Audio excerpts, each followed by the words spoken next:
시청자 여러분 안녕하십니까? 뉴스토마토 뉴스 리듬을 시작하겠습니다. 문재인 대통령이 검찰개혁 수장을 맡을 새 법무부 장관으로 추미애 더불어민주당 의원을 내정했습니다. 추 내정자는 검찰개혁과 사법개혁은 시대적 요구라고 강조하고 소명의식을 갖고 최선을 다해 국민적 요구에 부응하겠다고 각오를 다졌습니다. 뉴스 분석에서 장관 인사청문회와 향후 검찰 및 사법개혁 전망을 전해드리겠습니다. 필리버스터 행사로 패스트트랙 법안 통과를 저지하고 있는 자유한국당에 맞서 엄마들이 나섰습니다. 국회 정문 앞에서 매일 오전 10시부터 오후 5시까지 이른바 필리버스킹에 나서고 있는 엄마들을 만나봤습니다. 한국과 일본이 오는 16일 도쿄에서 제7차 한일 수출관리 정책대화를 여는데 합의했습니다. 한일 군사정보보호협정, 히소미아에 대한 조건부 연장 뒤 한일 간 갈등의 해결에 돌파구를 쳐줄지 관심이 쏠리고 있습니다. 일본 아베 정권의 경제 침략에 대한 국민적 대응으로 주춤하던 국내 일본차 판매량이 다시 고개를 들었습니다. 일본 업체가 연말을 겨냥해 공세를 편 이른바 폭탄 세일 영향으로 분석됩니다. 금요일 주간 코너 오영준 변호사의 세월호 리포트는 참사 당시 권력기관의 수사팀 외압 행사 의혹을 정리해드리겠습니다. 오늘도 저희 뉴스 리듬 팀은 시청자 여러분께서 꼭 아셔야 할 주요 뉴스를 선별해 준비했습니다. 먼저 이 시간 실시간 뉴스 종합 터미널 시스템 뉴스통에 어떤 뉴스들이 올라와 있는지 보시겠습니다.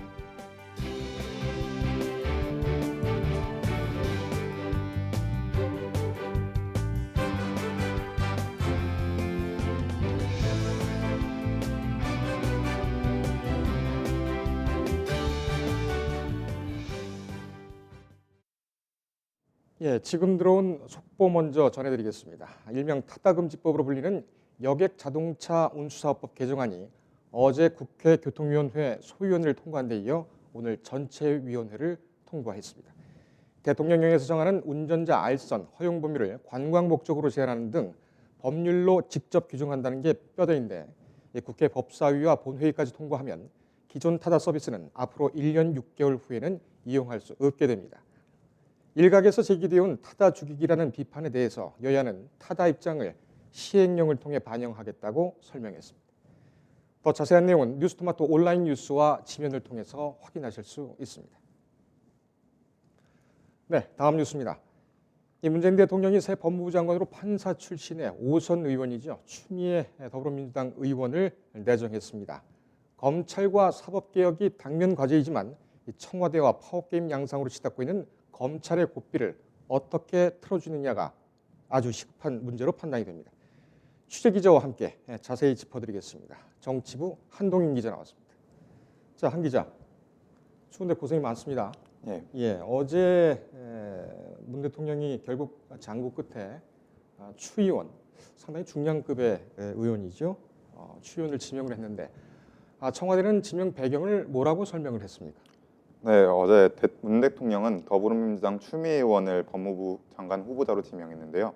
청와대 고민정 대변인은 어제 브리핑에서 추 의원에 대한 지명 배경을 추 후보는 판사 출신의 국회의원으로 법률적 전문성과 정치력을 가지고 있으며 강한 소신과 개혁성을 보여온 점 등을 들었습니다.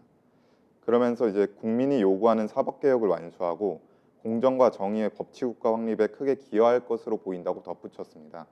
결국 한마디로 정리하면 문재인 정부가 지금 현재 추진 중인 사법 검찰 개혁을 완수하기 위한 카드로 추 후보자를 지명한 것입니다. 예, 한 기자.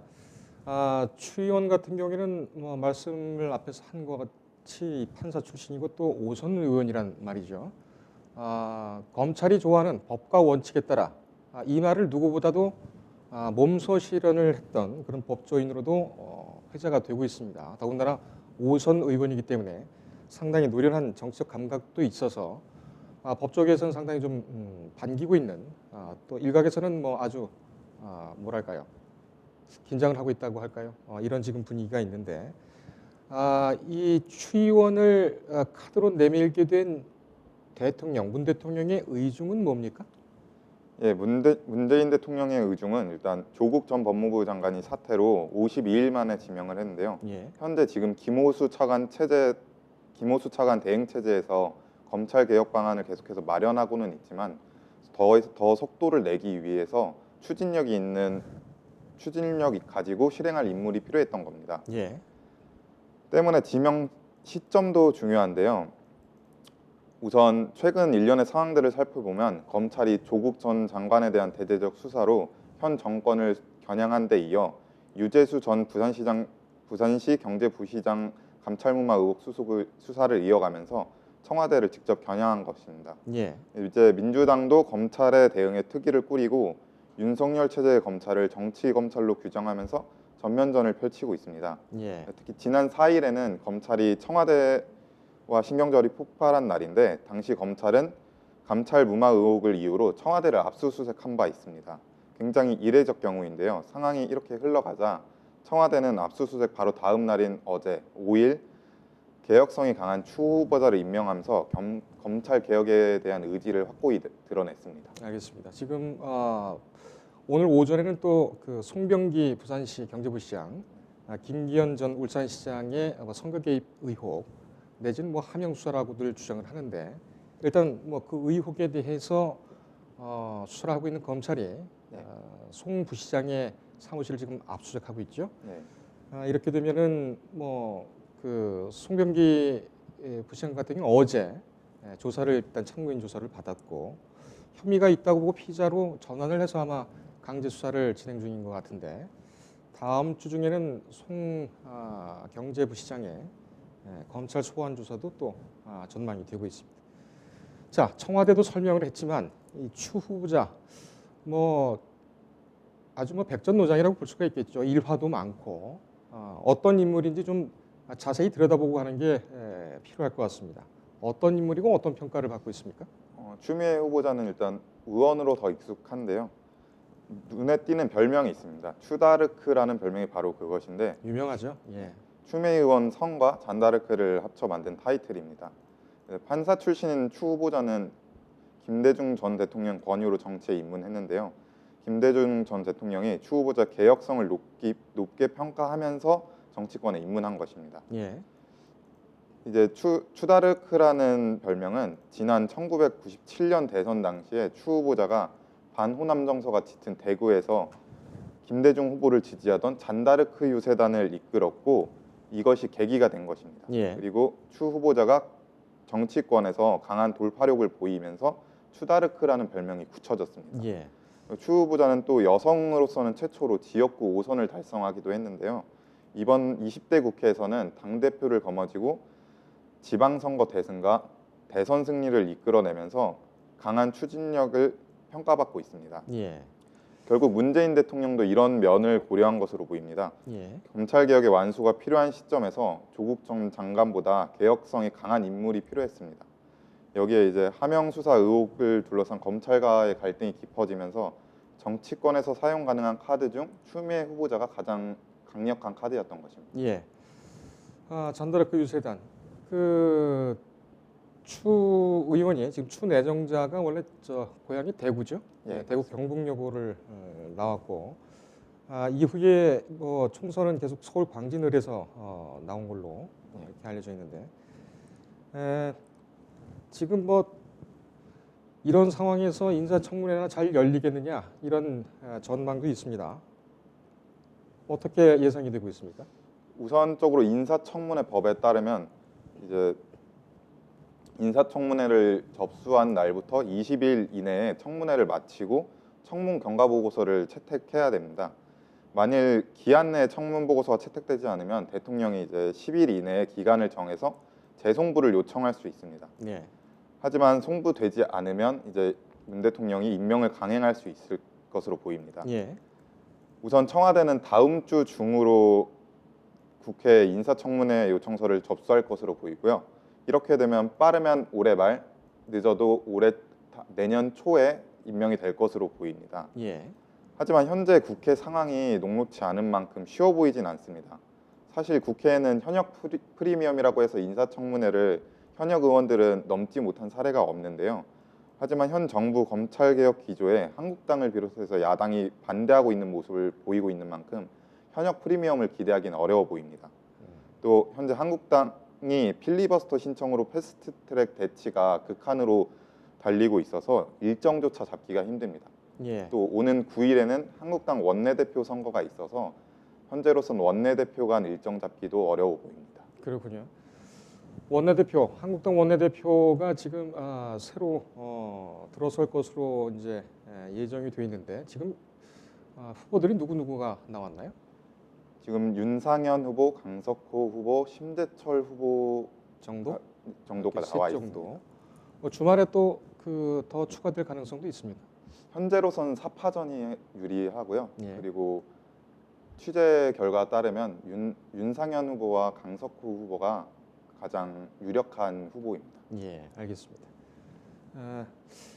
이 지금 뭐 추 후보자 같은 경우에는 필리버스터 국면 또 원내대표를 뽑아야 하는 자유한국당의 사정 이런 거를 고려를 해보면 인사청문회 열리는 것조차 불투명하다 이렇게 볼 수가 있겠는데 그래도 한국당이라든지 뭐 정의당, 바른미래당 다른 야당 같은 경우에는 이 추 의원을 워낙 잘 알고 있기 때문에 반응이 어땠을까 좀 궁금합니다. 어떤 반응이었습니까? 우선 민주당에서는 추 후보자가 당대표를 맡았던 만큼 경륜 있고 강단 있는 적임자라면서 힘을 실어주고 있습니다. 특히 검찰개혁에 대한 국민적 열망이 실현되길 기대하면서도 당에서도 뒷받침하겠다는 입장을 보이고 있습니다. 예. 반면 한국당 분위기는 완전히 다른데요. 한국당은 내부적으로는 궁여지책이고 국민에게는 후한무치라는 인사로 비판하고 있습니다. 당대표 출신의 5선인 추 의원을 법무부 장관으로 지명한 것은 청와대와 민주당이 대놓고 사법장악을 완수하겠다고 선언한 것이나 다를 바 없다고 얘기하고 있습니다. 예. 때문에 한국당은 현역불패라는 인사청문회에서 그러한 관례를 깨고 이번엔 다를 것이라며 단단히 벼르고 있는 상황입니다. 네. 바른미래당도 추 후보자 임명에 대해서는 부정적인 입장을 내놨습니다.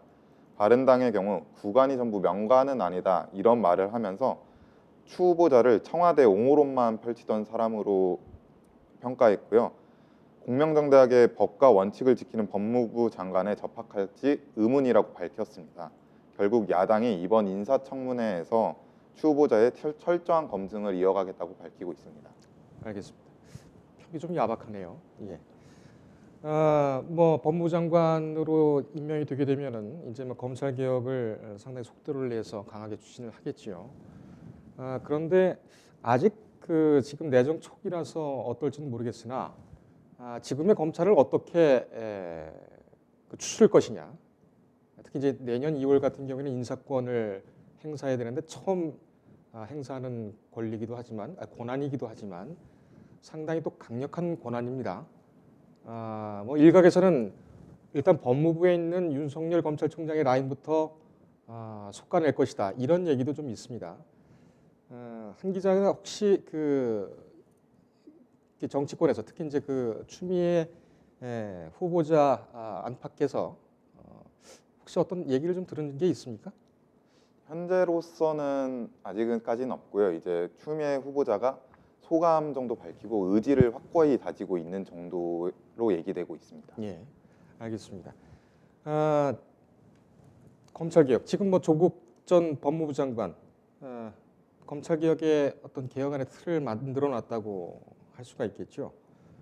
그렇지만은 벌써부터 뭐 특수부는 초기에는 특수부 기능은 남기고 형사부는 다 축소를 해서 경찰로 권한을 넘기겠다라는 것이 이제 큰 그림이었는데 지금은 또 그 추세가 바뀌고 있어요. 네. 특수부를 줄이고 형사부를 강화하겠다. 서로 이제 모순되는 현상들이 계속 가고 있는데 추 후보자는 임명이 되면 검찰 개혁을 어떤 방향으로 끌고 갈 것으로 전망이 됩니까? 예, 우선 추 후보자의 첫 숙제는 국회와 관련되어 있는데요. 패스트트랙에 올라온 검찰개혁 법안인 공수처 설치와 검경 수사권 조정을 이제 패스트트랙이 9일 날 열려서 통과가 된다면 같이 이끌어가고 검찰 자체 개혁에 대해서 속도를 붙이게 될 것입니다. 네. 우선 현재 기모수 차관 체제 하에 현재 법무부는 올해 말까지 검찰 직접수사부서 37곳을 추가로 축소하고 수사 내용의 법무부 장관 보고 강화하는 것을 골자로 하는 개혁안을 문재인 대통령이 보고했고요. 관련 실무 회의를 열어가고 있습니다. 이 역할을 추 후보자가 이어받을 것으로 보입니다. 예. 또 추 후보자도 소감에서 사법개혁과 검찰개혁은 이제 시대적 요구가 됐다. 소명의식을 가지고 최선을 다해 국민적 요구에 부응하도록 하겠다고 밝히면서 의지를 드러냈습니다. 예. 그리고 지금 최대 관심사가 아까도 얘기를 했습니다만 그 임명하게 될 이제 인사권인데 일단 아까 법무부를 얘기를 했고 또 특수부 그러니까 일선 수사부서죠. 검찰의 일선 수사부서. 물론 이제 뭐 큰 그림은 나왔습니다만 이것이 세부적으로 어떻게 시행이 될 것이냐가 문제인데 인사권은 어떻게 전망이 됩니까? 지금 최대 관심사도 추 후보자가 임명하게 될 인사권인데요. 추 후보자가 임명된 이후에 바로 인사권을 시행할 수 있다는 전망이 나오고 있습니다. 일선 검찰 수사에는 직접 개입할 수 없는 만큼 수사팀과 지휘 라인에 대한 인사권을 통해 검찰을 통제하지 않겠냐는 것입니다. 우선 조 전 장관 일가 사건을 수사하고 있는 서울중앙지검의 반부패 수사 2부, 울산시장 하명 수사 의혹 수사 사건을 맡은 서울중앙지검 공공수사 2부, 유재수 전 부산시장의 감찰무마 의혹을 수사하고 있는 서울 동부지검 형사 6부 등이 울가리 대상이 되지 않겠냐는 분석도 나오고 있습니다. 하지만 이러한 인사권을 실시할 경우에 정권과 검찰의 갈등이 더욱 증폭될 수 있다는 우려가 나오고 있습니다. 예. 검찰에 대한 법무부 감찰권 발동 여부도 관심사입니다. 청와대와 여당은 검찰이 수사 과정에서 여전히 피의 사실을 공표하고 있고 별건 수사를 하고 있다면서 조국 수사팀 등 감찰 가능성을 시사한 바 있습니다. 예. 지금 조 전 장관의 의혹을 수사 중인 반부패 수사 2부, 울산시장 하명 수사 의혹을 사건을 수사 중인 서울중앙지검 공공수사 2부에 대한 물갈이, 그러니까 지휘 라인의 물갈이. 이거는 뭐 좀 근거가 있는 얘기입니까? 어느 정도 근거가 있긴 한데 그냥 이제 언론에서 전망 정도로만 나오고 섣불리 판단하기는 어렵다고들 이야기하고 있습니다. 만약에 이것이 현실화가 된다면 그건 정말 그 외압이라고 할 수가 있고 헌법이나 검찰청법에도 이 정면으로 위반이 되는 소지가 있을 텐데 네. 어떻게 돌파를 할지가 참 주목되는군요. 네. 그리고 그 검찰의 수사 과정에서 이제 피의 사실을 여전히 공표를 하고 있다는 조국 수사팀? 네. 이 부분에 대해서 감찰 가능성도 제기가 되고 있습니까? 예, 그렇습니다. 오히려는 여기보다는 지금 김기현 전 울산시장 의혹과 관련해서 검찰 수사관이 사망한 네. 이 사건에 대한 감찰 가능성은 없습니까?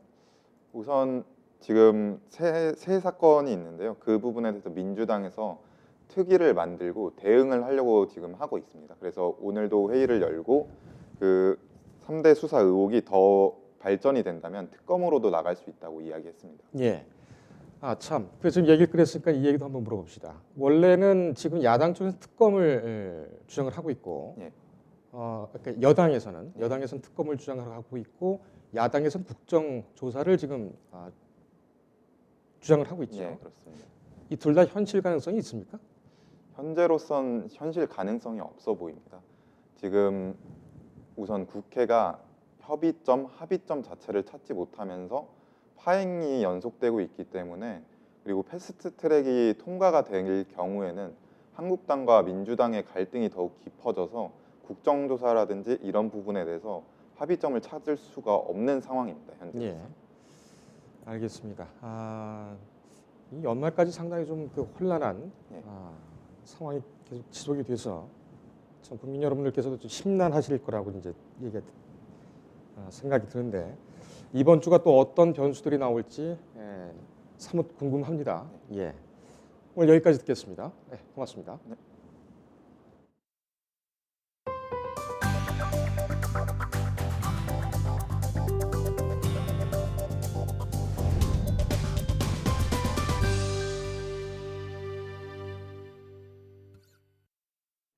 예, 유치원 3법, 민식이법 등 이 민생 현안이 자유한국당의 필리버스터의 행사로 막히자 엄마들이 국회의사당 정문 앞에서 시위를 벌이고 있습니다.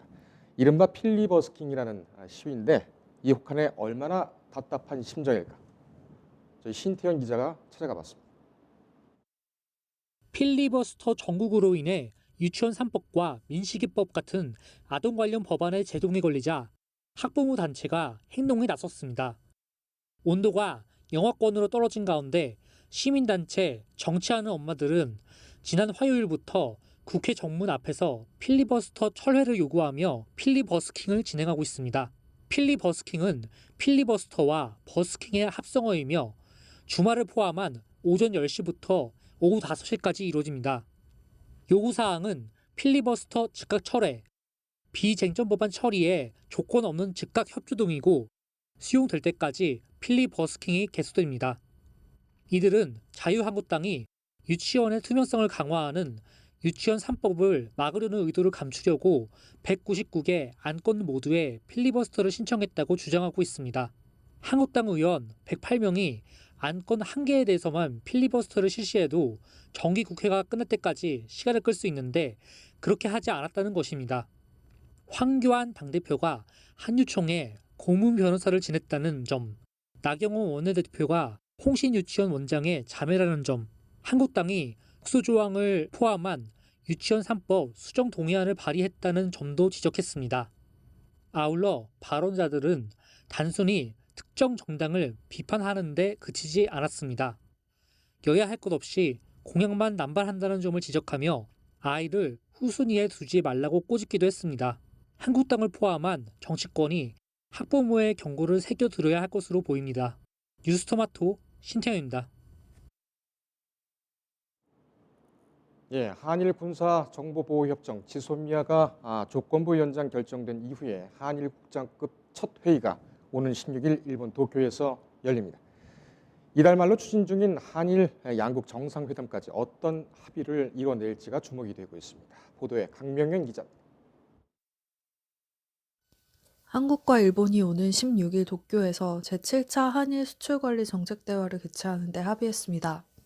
한일 군사정보보호협정 종료 연기 결정으로 성사된 한일 통상당국 간 만남이 수출규제 관련 해결의 실마리를 만들어낼지 관심이 쏠리고 있습니다. 산업통상자원부에 따르면 한일 통상당국은 4일 오스트리아 빈에서 열린 준비회의를 열고 오는 16일 도쿄에서 7차 수출관리 정책대화를 개최하는 데 합의했습니다.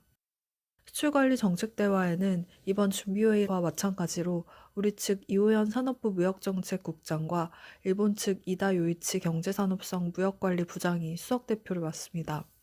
전략물자 수출 통제 관련 협의를 위한 양국 간 수출관리 정책대화는 2016년 6월을 마지막으로 열린 뒤 중단됐습니다. 최근 통상 갈등의 해법을 모색하기 위해 3년여 만에 다시 열리는 것입니다.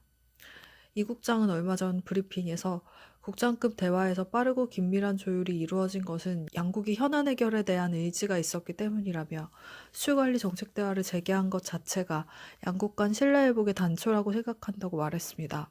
양국은 16일 대화 의제로 일본의 수출 규제를 해결할 수 있는 사안을 논의하는 데 합의했습니다.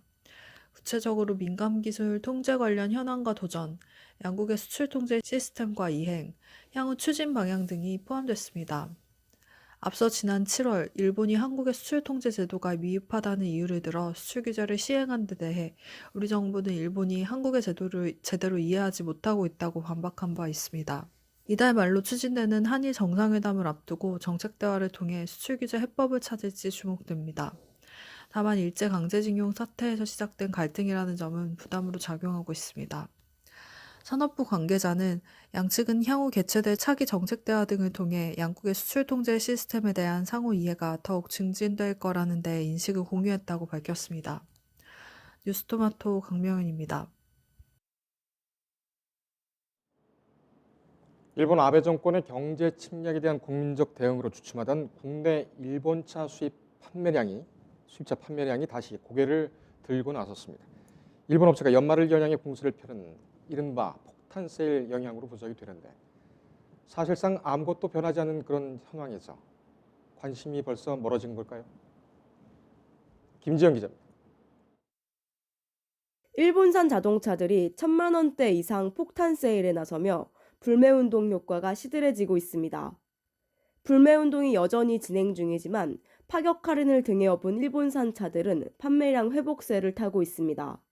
지난달 일본산 차들의 판매량은 전월보다 19.2% 증가한 2,357대입니다. 특히 닛산은 이 기간 287대 팔리며 전월보다 무려 106.5% 판매량이 급증했습니다.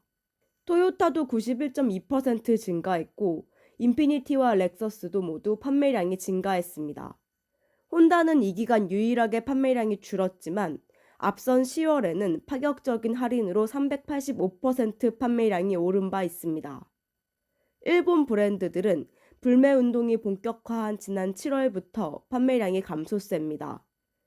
전년 동기와 비교하면 60% 가까이 판매량이 줄었습니다.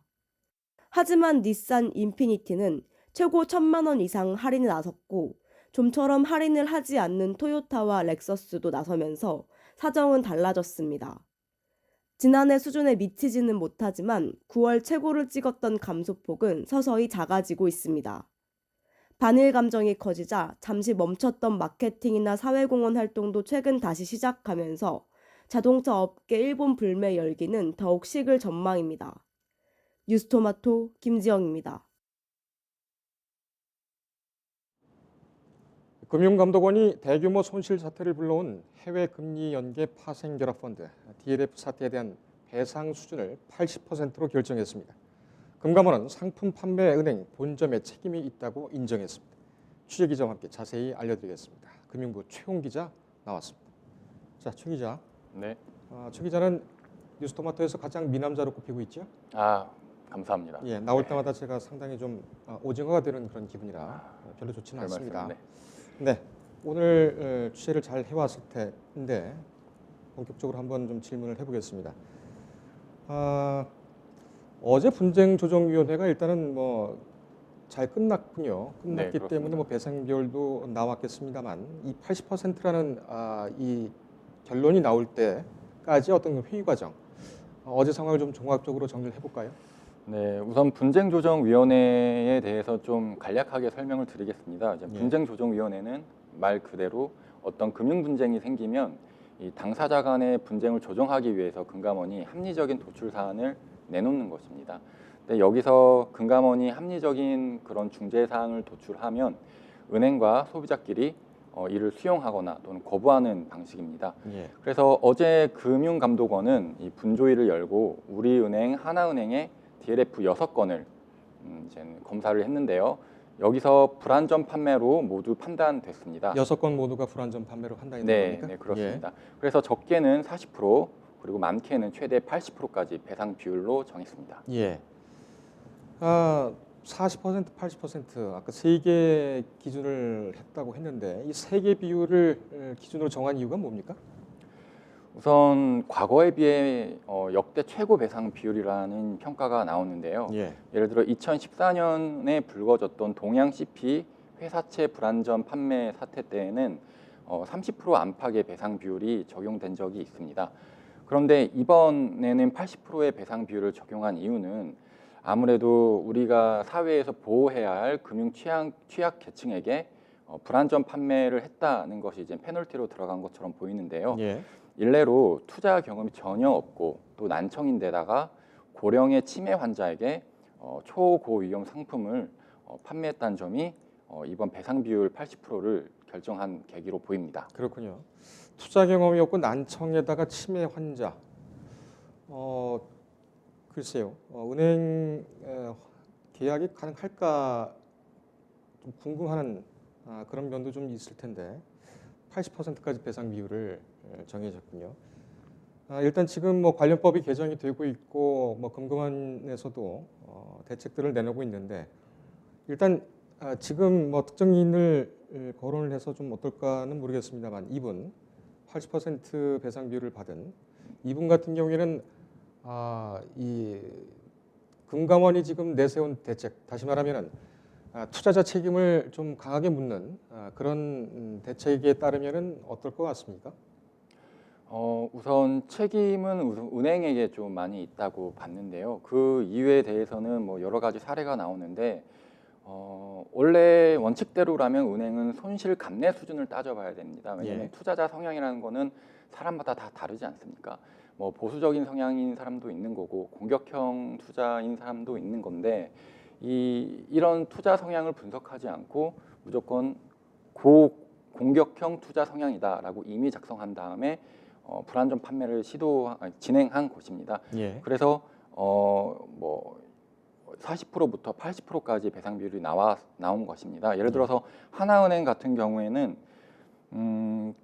고위험 금융 상품을 판매했는데 뭐 이 과정에서도 기초자산 등 상품 구조를 잘못 설명한 경우도 있고, 또 손실 감내 수준 확인 없이 무조건 공격형 투자 상품을 판매한 경우도 있어서 예. 여기에서는 뭐 40%부터 뭐 65%, 뭐 75%까지 다양한 좀 높은 수준의 배상 비율을 정했습니다. 예.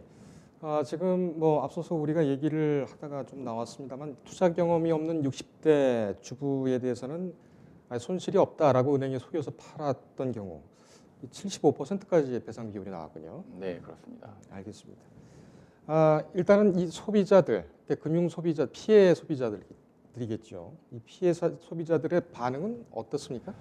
우선 조정안이다 보니까 각 당사자들의 반응을 좀 고려를 해야 되는데요. 은행들 같은 경우에는 아직까지 뭐 뚜렷한 입장을 밝히지 않았습니다. 다만 피해자들은 크게 반발하고 있는 상황입니다. 뭐 아무래도 80% 비율이라고 하면 예전보다 좀 많이 나온 거 아닙니까? 예. 그래서 80% 비율이라고 하면 좀 어느 정도 수용할 줄 알았는데 이거에 대해서는 100%좀 배상을 해달라라고 요구하는 상황입니다. 또 이유를 들어보면 또 이해가 가긴 합니다. 왜냐하면 상식적으로 79세 치매 환자에게 고위험 금융 상품을 팔았다고 하는 거는 엄밀히 말하면 사기 행위 아니냐라는 주장도 나오고 있어서 예. 이것을 100% 배상을 해야 된다는 것도 그쪽 논리대로라면 좀 이해가 가는 부분이긴 합니다. 예. 지금 뭐 이 배상 기준만 지금 제시가 된 것이지 중립적으로 끝난 건 아니죠. 네. 앞으로 절차가 어떻게 진행이 됩니까? 아무래도 조정이다 보니까 이제 첨예하게 양측의 입장이 좀 계속 대립할 것처럼 보이는데요. 예. 우선 지금 DLF 관련해서 분쟁 조정 건수가 올라온 거는 한 210여 건입니다. 그 중에서 6건만 어제 이제 판단을 해서 결정을 한 것인데요. 어제 6건에 대해서 80% 배상 비율이 나왔다고 하더라도 210여 건에 대한 나머지 210여 건에 대한 배상 비율이 또 80%만큼 나오리라는 보장은 또 없거든요. 예. 그래서 이 210여 건에 대한 배상 비율도 앞으로 금감원이 조정을 할 거고요. 그리고 피해자들이 사기 상품이라고 판단하는 만큼 민사소송으로 갈 확률도 높습니다. 왜냐하면 민사소송으로 가면 이거는 이제 어쨌든 형사 책임으로 뭐 범죄냐 아니냐 여부를 가리는데, 만약에 사기라고 판단될 경우에는 100% 배상도 가능하다고 금감원이 입장을 밝혔습니다. 알겠습니다. 아까 좀 착오가 있었는데, 그러니까는 이 배상률이 기준이 된 것이 이제 그 210건 중에 총 210건 중에 6건. 네, 그렇죠. 이것을 샘플이라고 봐야 됩니까? 하여간 기준을 네네. 뽑아내기 위한 그런 예로 봤고, 그 중에 이제 30%, 40%, 80%, 이 6건을 기준으로, 그러니까는 전형적인 모델이 되겠죠. 네, 그렇습니다. 이 6건에 대해서는 우선 40%에서 80%까지 한 것이고요.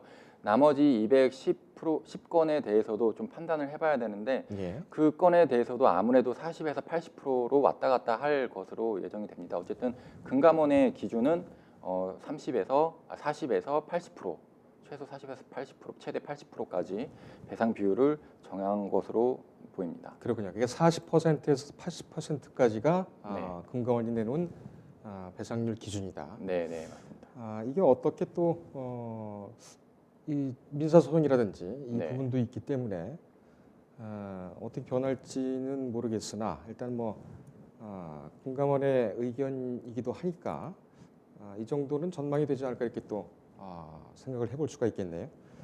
예, 여기까지입니까? 네, 네, 고생했습니다. 감사합니다.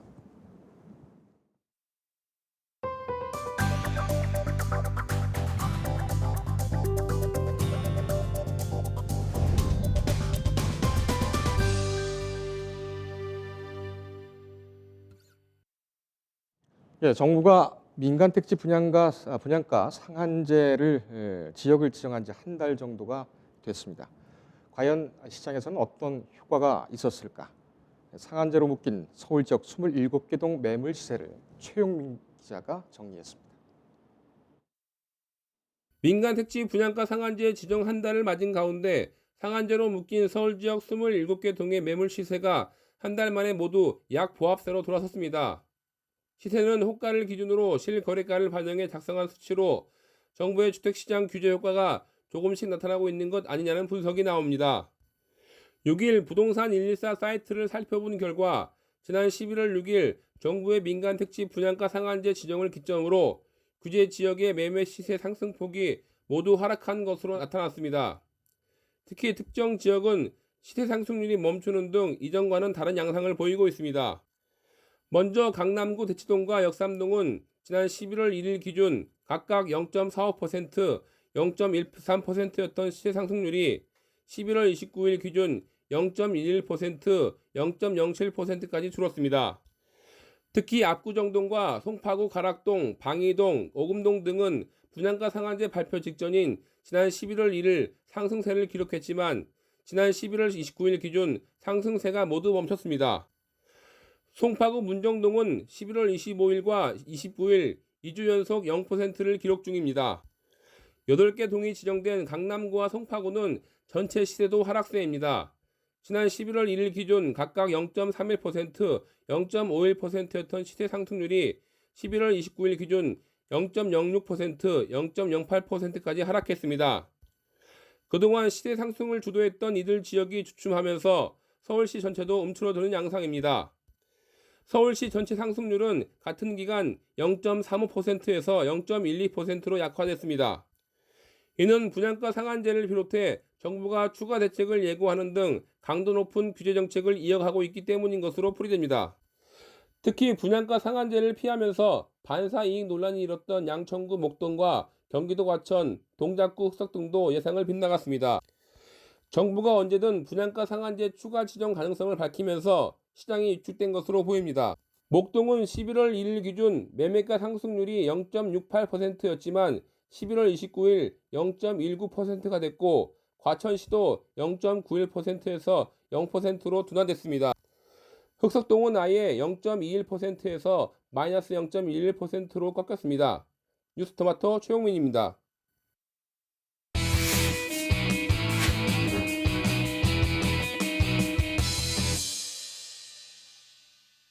예, 오영중 변호사와 함께 매주 금요일 날 만나는 오영중 변호사의 세월호 리포트 시간입니다. 오늘도 오영중 변호사 나오셨습니다. 어서 오십시오. 예. 날씨가 참 추운데 여기까지 오시느라고 고생이 많으셨습니다. 네. 예. 세월호 참사 특별수사단 검찰이 지난 22일 날, 지난 달이죠. 지난달 22일 날 해경 본청을 압수수색한 이후에 아직까지 증거물들을 분석 중이라고 저희가 확인을 했습니다. 이렇다 할 강제 수사라든가 또 참고인을 부른다든지 이런 움직임은 아직 공개되지는 않았습니다만, 네, 맞습니다. 근데 이제 특이한 것이 해경 본청에 대한 그 압수수색이 지난 2일까지, 그러니까는 일요일만 빼고 매일 가서 압수수색을 계속 지속을 했더군요. 그래서 증거도 상당량 확보를 한 것 같은데 이 부분과 함께 여기서 또 나올 수 있는 여러 가지 수사 방향에 대해서 또 한번 짚어보도록 하겠습니다. 특수단이 이렇게 해경 본청을 오랫동안 압수수색한 건 왜 그럴까요? 우선 해경이 그 세월호 참사 당시에 구조에 전반적인 책임이 있는 주체고, 그다음에 그러다 보니까 해경이 갖고 있는 증거량이 상당히 많습니다. 왜냐하면 교시네요. 예. 지난번에 말씀드린 TRS라든가 상황 일지, 그리고 구조에 관련해서 뭐 상부인 청와대에 보고했다든가 청와대에서 어떤 지시를 했는지 이게 상황 일지에 그대로 담아 있기 때문에 그것을 검찰이 확보하지 않으면 이 사건을 수사를 할 수가 없습니다. 예. 그러다 보니까 해경 본청에 있는 모든 디지털 증거 그리고 서면 자료를 확보하려고 나선 겁니다. 예. 예. 그런데 변호사님, 예. 정말 의문인 게 이 5년 전에 똑같이 수사를 했단 말이죠. 그때는 경찰과 검찰이 합동수사단을 꾸려서 수사를 했고, 당시에도 해경본청에 대해서 조사를 했을 텐데 일단 의문이 남는 것이 그때에 있던 증거물들 지금까지 남아 있겠느냐, 이거 하나 하고, 네. 지금 그렇게 방대한 양을 확보할 정도였다면 과거에는 그것을 왜 확보하지 못했느냐, 이런 의문이 남게 됩니다. 우선 이 증거물들 남아 있겠습니까? 지금 그런 의문을 가질 수 있는데요. 지금 디지털 증거라고 하죠. 예. 그러니까 TRS라든가 해경 본청 서버에 남아있는 자료들은 누가 사후적으로 삭제하거나 수정하면 로고 기록이 남습니다. 아, 그러다 보니까 만약 포렌직을 떠서 그 자료를 분석해보면 조작했는지 사후적 변경했는지 알 수 있기 때문에 디지털 증거에 대해서는 크게 사후적으로 조작 우려는 사실 높지는 않습니다. 다만 이제 사홍일지나 문서로 남아있는 서류들은 어떻게 보존했는지에 따라서는 변경됐거나 예, 중요한 내용들을 삭제했거나 폐기했을 우려는 상당히 남아 있습니다. 예, 이번 수사 과정에서 그 부분까지도 사실 밝혀져야 되는 게 예. 왜냐하면 해경본청 압수수색 한번 검찰에 의해서 중단됐기 때문에 네. 이 부분은 상당히 중요한 쟁점이 될 수가 있습니다. 아, 그 지금 압수수색이 중단된 부분에 대해서 이제 예, 예. 그 뒤에서 본격적으로 얘기를 나눠보도록 하고요. 그러니까 TRS라든지 상황일지 이게 디지털화되어 있는 그런 증거물들, 자료들은 일단 뭐 법이나 규칙으로 해서 유지를 하게 되어 있고 그렇습니다. 그것을 인위적으로 손을 댔을 경우에는 디지털 포렌식을 통해서 로고가 남았는지 안 남았는지 그걸 볼 수가 있기 예, 볼수 때문에 있습니다. 예. 지금 검찰은 그 작업을 하고 있다. 네네 그렇습니다. 이렇게 이해를 할 수가 있겠군요. 지금 이제 앞서서도 말씀을 하셨습니다만은 그 당시 검찰 경찰 이 수사 특히 이제 해경 본청 압수수색 이때부터 시작해가지고 외압 의혹이 좀 있었습니다. 5년 전 해경 본청 압수수색 당시에 우병우 다시 이제 당시에 청와대 민정수석이었죠. 당시 수사팀장이 광주지검의 형사 2부장으로 있던 윤대진 현 수원지검장입니다. 압력을 넣었다 이런 의혹이 있었죠. 네 그렇습니다. 워딩을 똑같이 워딩을 그대로 좀 떠올려 본다면 꼭 압수해야겠느냐 이렇게 전화를 했다는 그런 내용들이 보도를 해서 나오고 있습니다. 당시 상황 기억이 나시죠? 예, 기억이 생생합니다. 그때 가족들 대표분들이 윤대진 부장검사 이야기를 많이 했습니다. 예. 가급적 검찰의 입장에서 적극적으로 희생자 가족들을 위로해주고 그다음에 사건 수사 내용을 그때그때 브리핑해줘서 신뢰를 많이 얻었죠. 예. 그런데 가족들이 이제 결국 도대체 이 구조 과정이 왜 이렇게 잘못됐을까라는 부분 의문을 제기하고 해경본청 압수수색을 사실 요구했었습니다. 요청했고 윤 부장검사 그 적극적으로 나섰죠. 예. 나섰는데 이 그 압수수색이 시작되면 사실 세월호에 대한 국가적 책임이 바로 연결되기 때문에 아마 아무래도 민정수석이 차단하려고 말은 그렇게 부드럽게 했지만 사실 압수수색 하지 말라는 지시로 받아들일 수밖에 없었던 거죠. 예. 지금 말씀하신 국가적 책임이라는 건 뭡니까?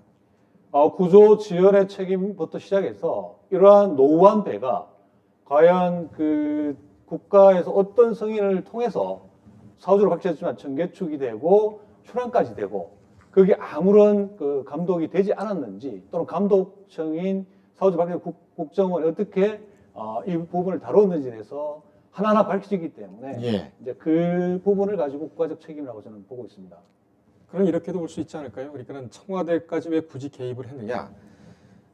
증개축 허가와 출항, 그다음에 이제 구조 의무 네. 이 부분 같은 경우에는 실무 책임을 확실히 단단하게 묻는 상황에서 어떻게 끝낼 수 있는 부분도 아니었습니까? 왜 꼭 청와대의 민정실이 여기에 개입이 됐을까요?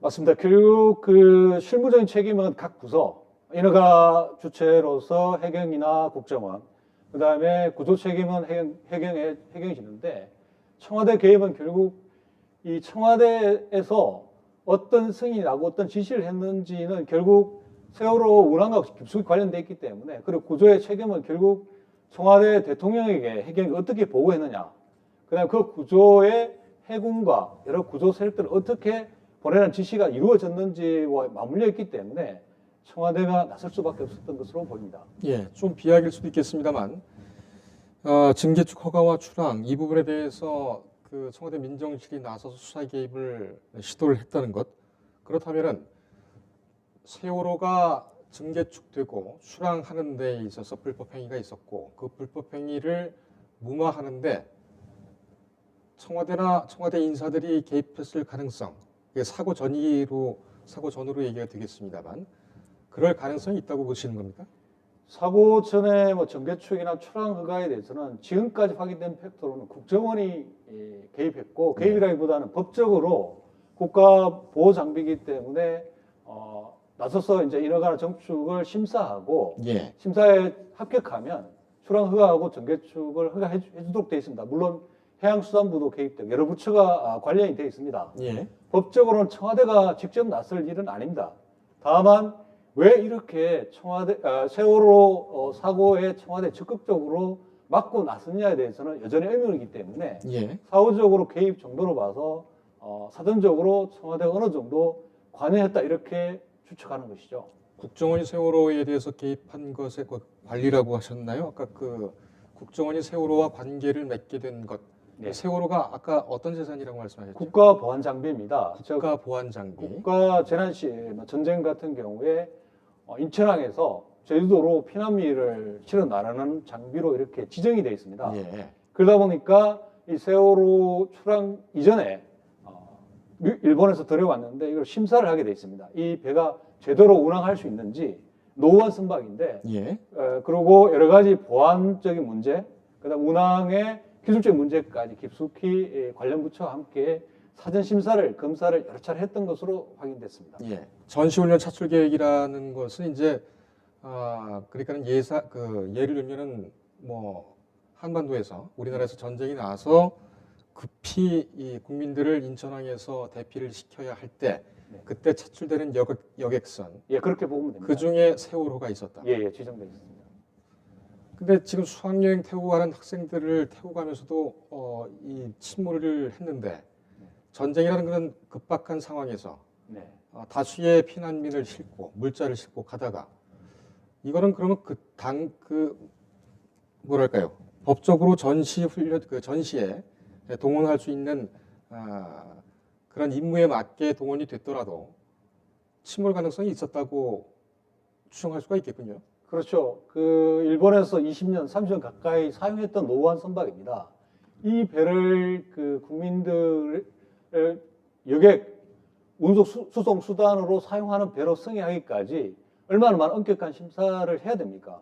그리고 이게 국가 보호 장비로 사용될 것으로 예정돼 있기 때문에 아주 일반 선박보다 훨씬 엄격한 심사를 해야 되는 걸 불구하고 사후적으로 확인됐지만 너무나 허술하게 심사됐고 정개축이나 이런 부분들이 법적으로 맞지 않게 불법적으로 정개축된 게 확인돼서 사실상 이 인허가한 국정원의 책임이 앞으로도 밝혀져야 될 큰 숙제의 하나입니다.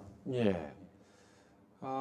피난 대책으로 세우는 피난용으로 세우는 이렇게 동원하는 이 전시 동원 물자. 글쎄요. 전시 동원 물자를 다른 나라에서 20, 30년이나 사용하고 침몰 가능성이 언제든지 있는 그런 아주 노후된 물자를 전시 동원 물자로 사들였다? 관리를 하고 있다? 보유를 하고 있다? 언뜻 상식적으로는 이해가 안 가는 부분이 있네요. 네, 그렇습니다. 저도 이해 안 가고 신뢰 가족들도 이 부분에 대해서 너무나 많이 의문을 갖고 있습니다. 뭐 법적으로는 아니면 규정상으로는 그 전시 동원 물자, 뭐 세월호 같은 여객선이 되겠습니다만, 아주 뭐 그 높은 기준으로 세워놨겠죠. 네. 그런데 이 기준을 뚫고 어떻게 이것이 국내로 들어와서 증기축이 된 후에 전시 동원 물자로 지정이 됐을까요?